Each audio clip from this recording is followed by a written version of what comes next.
Pemirsa, upaya pemerataan akses listrik di wilayah Sumatera Selatan terus bergerak. PT PLN Persero Unit Induk Distribusi Sumatera Selatan Jambi dan Bengkulu UIDS 2JB bersama anggota DPR RI melakukan peninjauan langsung pembangunan jaringan listrik di Desa Pulau Semambu, Kecamatan Ogan Ilir, Sabtu 28 Februari 2026.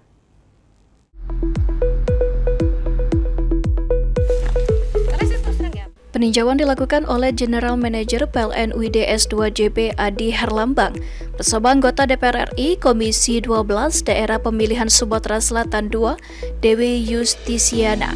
Keduanya berdialog dengan Sekretaris Desa Pulau Semambu John Kuripan serta warga setempat untuk memastikan progres pekerjaan berjalan sesuai rencana dan kebutuhan masyarakat. Di Dusun 1A dan Dusun 4, pembangunan jaringan telah tuntas 100%, sementara itu di Dusun 5 dan Dusun 6, progres penanaman tiang telah mencapai sekitar 50%. Untuk Dusun 1B, pekerjaan penanaman tiang dijadwalkan dimulai pada pekan ke-2 Maret 2026. Anggota DPR RI Dewi Yustisiana berharap percepatan pembangunan dapat terus dilakukan agar masyarakat yang belum menikmati listrik segera memperoleh akses yang layak.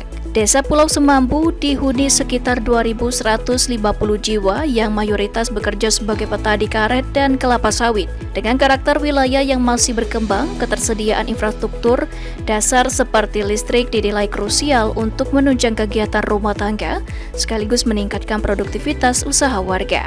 Sekretaris Desa Pulau Semambu John Kuripan menyampaikan apresiasi atas realisasi pembangunan jaringan listrik di wilayahnya.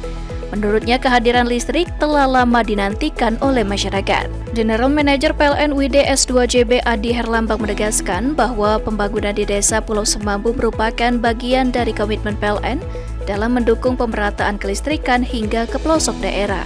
Ia menjelaskan dalam prosesnya PLN menghadapi sejumlah tantangan mulai dari aspek perizinan di kawasan tertentu hingga keterbatasan akses jalan dan kondisi geografis.